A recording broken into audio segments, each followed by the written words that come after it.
ça, c'est un outil qui va vous permettre de régler pas mal de problèmes dans votre swing. Et normalement, de gagner en régularité sur vos trajectoires. Et ça, pour le coup, c'est pas moi qui le dis, mais bien la marque qui a créé cet outil.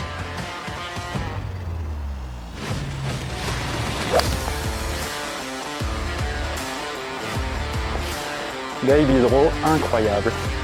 Hello tout le monde, j'espère que vous allez tous très bien. Moi comme d'hab, ça reste super. Aujourd'hui, je suis super content de vous faire cette vidéo sur cet outil. Vous me connaissez, vous savez que j'aime le matériel, du moins le matériel, en tout cas les chiffres au golf. Et pour le coup, encore une fois, on va parler chiffres aujourd'hui. Je voulais vous présenter cette petite ingéniosité, il n'y a pas d'autre mot. Alors qu'est-ce que c'est? C'est un capteur. La marque c'est Agmotion et comme je le disais en intro, il va vous donner des chiffres sur comment est votre phase de club en haut de votre swing, mais aussi à l'impact. En bref, pour les personnes qui ont des problèmes de balles qui sortent à gauche et qui restent à gauche, en l'occurrence des pulls, c'est mon cas, des balles qui sortent à droite et qui restent à droite, des push, c'est des fois mon cas, des balles qui sortent à gauche mais qui reviennent quand même, ça peut être mon cas aussi, et des balles qui sortent à droite et qui reviennent, et bien cet outil, je ne peux pas dire qu'il est fait pour vous, mais en tout cas, vous allez pouvoir comprendre pourquoi vos balles font ça. À la base, je voulais vous présenter cet outil sur le Trackman, Eurogolf Lanester encore une fois. Je vous fais des gros bisous, il m'avait réservé une baie Trackman pour que je puisse tourner cette vidéo, c'est toujours des anges avec moi, c'est vraiment hyper cool. J'avais tourné cette vidéo, tout s'était bien passé dans ma tête. Et puis je rentre chez moi et je vois que j'ai la moitié de mes rushs, c'est tout. Parce que bon, là pour le coup c'est de ma faute, j'avais merdé avec mon téléphone pour enregistrer mon écran, bref c'est un autre sujet. Donc je me suis dit les quelques rushs que j'ai Trackman, eh ben, je vais vous les présenter et on va en parler dans quelques minutes. Et aussi, pourquoi pas tester ce capteur sur le parcours, pour que ce soit un chouïa plus sympa. Les amis, moi j'ai toujours voulu être transparent avec vous et je souhaite continuer à l'être. Donc je vais vous expliquer comment j'ai acquis cet outil, ce capteur Agmotion. Un soir, je me baladais sur Instagram, tout simplement. J'ai vu une publicité Agmotion et puis je vous cache pas qu'elle m'a intrigué. Donc ce que je suis allé faire, c'est que je suis allé voir leur Instagram, les vidéos qu'ils avaient postées. Et j'ai fait, mais attends, ça a l'air cool ce truc! Allez, tu sais quoi, je leur envoie un mail, j'explique qui je suis, ce que je fais et que j'aimerais tester leur outil. Que là-dessus, j'avais un avis, quand je dis objectif, ce serait que mon avis, mais que si c'était un superbe outil, je le dis. S'il y avait des choses à améliorer qui seraient moins bonnes, je le dirais aussi. Et les mecs, ils m'ont répondu, ok, pas de souci, on t'en envoie un. Donc ça veut dire qu'ils ont quand même sacrément confiance en leur matos. Donc ce qui est presque dommage, c'est qu'avant que je tourne cette vidéo, je l'ai essayé ce capteur. Et j'aurais su, je vous assure que je l'aurais découvert en même temps que vous et ça aurait fait une vidéo d'autant plus intéressante parce qu'on aurait vu les avant et les après. Parce qu'il y a eu quelques changements qui sont plutôt bénéfiques dans mon swing. Alors, comment ça marche? Une fois que vous avez le capteur, vous avez juste à prendre votre téléphone, à télécharger l'application Agmotion. Et voici ce qu'on a quand on l'ouvre. On a la possibilité de faire du practice, d'avoir des datas un peu plus précises. Pour commencer, on va aller sur practice et on va prendre les premières mesures. Il y a plusieurs choses sur cette application. Comme vous pouvez le voir, il y a la possibilité de contrôler sa phase de club, du moins de voir si on arrive ouvert à l'impact, fermé à l'impact, comment est la phase de club en haut du swing. Mais aussi aller dans des détails un petit peu plus avancés, ça on le verra tout à l'heure, et surtout voir comment on putt. Vous savez quoi? Je le connecte maintenant, comme ça vous allez voir que c'est vraiment pas long. J'ai juste à connecter le Bluetooth, à hop là, allumer le Agmotion, et je vous montre, c'est très rapide. Il est connecté. On va me demander si je suis droitier ou gaucher, je suis droitier. Et là, on va me demander de le calibrer. Pour avoir les datas les plus précises possibles, il y a un calibre qui est nécessaire. Pour le calibrer, il faut juste se mettre, comme la photo l'indique, à l'horizontale. Et une fois ça fait, hop là, le mettre à la verticale. Et là, je vous montre, je ne sais pas si vous arrivez à voir, si je fais des mouvements, c'est un truc de ouf. C'est un truc de ouf en vrai. Tu sais quoi? Avant toute chose, on va taper une balle, encore une fois. On va essayer de prendre le green, évidemment. J'ai pas pris les mesures, on va vérifier. Et on va voir un petit peu ce qu'il nous dit par rapport au résultat de cette balle. Bon, j'ai envoyé un très bon coup de fer 6 parce qu'il me reste 127 mètres. Je pense que c'est un coup de 135 mètres à peu près à jouer avec la montée. Ça va être un coup de fer 9.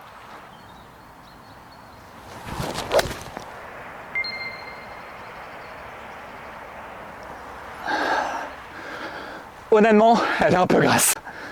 Par contre, ce qu'on peut voir, c'est que la balle est partie littéralement sur la cible avec un tout petit draw. Et qu'est-ce qu'on peut voir sur l'application? On peut voir que en haut de mon backswing, je suis dans la jauge verte, donc ça signifie que ma face de club est square.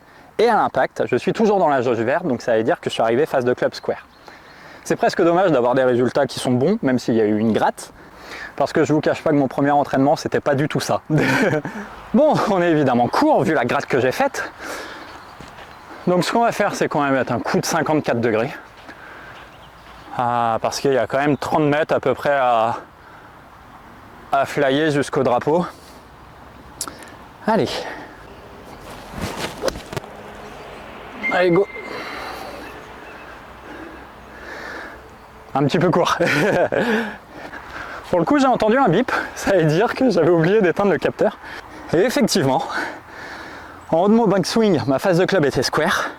Et à l'impact, elle était très ouverte, à plus 19. Ce qui est normal parce que je suis sur une sortie de bunker. Donc mon but, c'est vraiment de garder la face de club relativement ouverte pour pouvoir la sortir plus facilement, prendre du sable, passer un peu en dessous de la balle et la faire voler. Donc encore une fois, j'ai presque envie de vous dire que je suis d'accord avec les chiffres.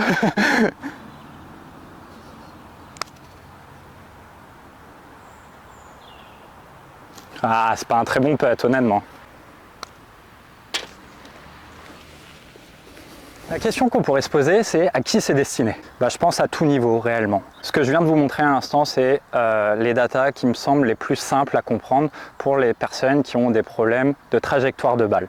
Si vous êtes fan de chiffres ou alors que vous êtes un très bon joueur et que vous voulez savoir exactement comment fonctionnent vos poignets dans votre swing, que ce soit de cette manière-là ou de cette manière-là, et vous le voyez, le téléphone répond, c'est dingue en vrai, ça me fait halluciner, je t'assure. Et dans la seconde rubrique, on va pouvoir avoir des chiffres beaucoup plus précis.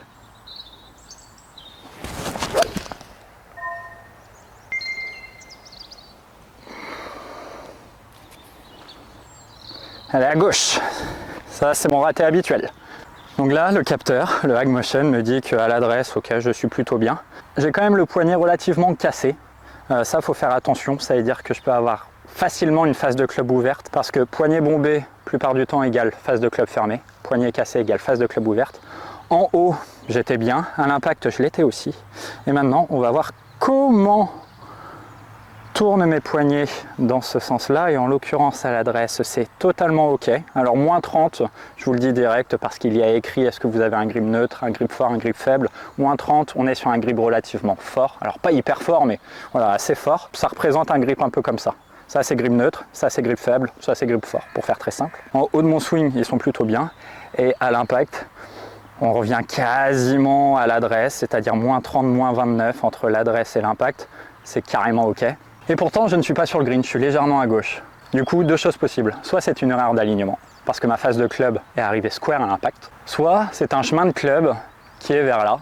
Et pour le coup, chez moi, ça va être ça. Parce qu'en ce moment, je suis plus à moins 2, moins 3 de chemin de club que plus 1, plus 2. Je suis en train de dire que je suis à gauche, effectivement, je le suis. Mais quand on voit où est le drapeau, en l'occurrence tout au fond du green, tout à gauche, et qu'on avait 175 mètres aujourd'hui, pour ma part, c'est pas un si mauvais shot que ça.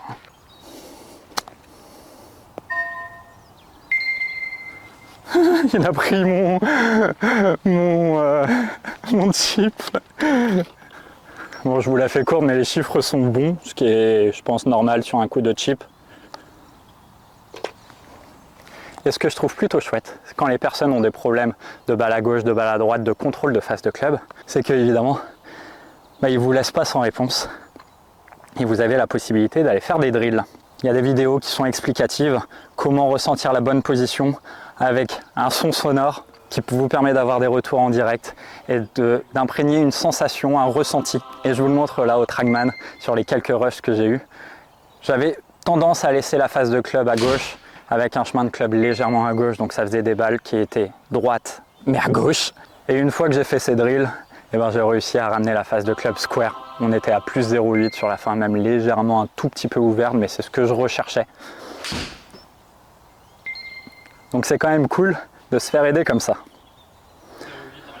Maintenant, on veut en savoir plus. On a compris comment marchait notre face de club. On arrive 80% du temps, dira-t-on, à la ramener square. On veut en apprendre plus.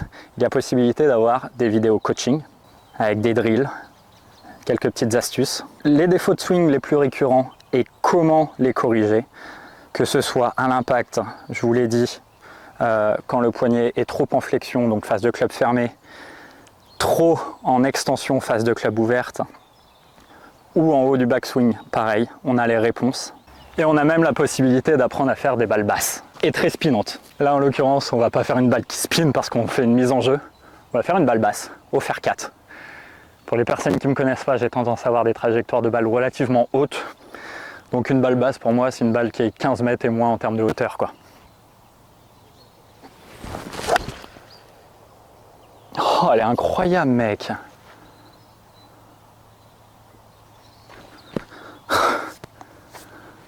J'ai pas allumé les datas, j'aurais dû, je pense que voilà, il m'aurait donné les datas de la vidéo que j'ai vue, comment tenir une balle basse sur cette application. Allez, 86 mètres, 58 degrés. On va prendre les datas parce que j'ai tendance à avoir la face de club fermée au wedge, donc on va voir ce qu'il me dit. On va essayer de faire un bon shot.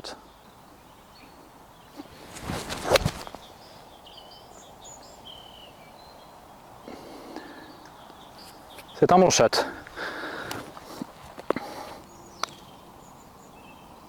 Oh mais pedalé. Oh. Ah ouais, j'y mets pas de vitesse. Bon bah je pense que le moment est venu de dire ce que j'en pense. Je trouve, sincèrement, que c'est l'outil à tout faire. C'est-à-dire que vous n'avez pas besoin d'avoir obligatoirement un radar qui vous dit derrière comment vous êtes, comment arrive votre face de club à l'impact. Là vous avez toutes les datas nécessaires à avoir des trajectoires, que ce soit en fade ou en draw, les plus régulières possibles pour avoir la maîtrise de ses poignets la plus précise possible. Le petit plus que j'aime beaucoup, c'est effectivement le côté drill, que ce soit au putting, sur le jeu de fer ou même sur le long jeu, différentes trajectoires, fade, draw, balle basse, balle haute. On a des vidéos explicatives et des drills pour expliquer comment faire. Et il y a un petit bémol, je trouve, c'est que l'application actuellement n'est que en anglais. Alors moi ça va, en anglais j'arrive à me débrouiller, tout du moins à comprendre, aussi à parler, mais on s'en tape. Les personnes qui ont peut-être des difficultés en anglais vont peut-être être embêtées sur un ou deux petits points. Je pense que ça va être amené à changer, qu'il va y avoir diverses langues, en l'occurrence le français. Même si je vous rassure, si vous voulez rester que sur comment fonctionne la phase de club, c'est-à-dire ce que je vous ai montré au tout premier trou, il n'y a pas besoin d'être bilingue pour comprendre, c'est relativement simple. Si vous voulez rentrer dans les datas un petit peu plus précises, ouais, là, il faut peut-être commencer à comprendre l'anglais. Si cette vidéo vous a plu les amis, si vous voulez en savoir plus sur cet outil, évidemment, l'adresse internet de Agmotion est en description. Si vous souhaitez l'acheter, que ce soit demain ou dans plusieurs semaines, sachez que Agmotion a fait un petit code promo qui s'affiche de suite. Donc si vous voulez en profiter, n'hésitez pas, il n'y a aucune obligation bien évidemment. Voilà ce que je pouvais donner de mon avis. Un outil très polyvalent, encore une fois je l'ai dit, mais c'est important de le dire, très précis par rapport à ce qu'on a pu voir au Trackman et ce que j'ai pu voir sur l'application. Ouais, quand la phase de club est fermée, elle est réellement fermée. Quand elle est très fermée, il indique qu'elle est très fermée aussi. Bon respect là-dessus quoi, ça fait le job. Les amis, j'espère que cette petite découverte matérielle vous aura plu. Je vous dis à très vite. Ciao tout le monde.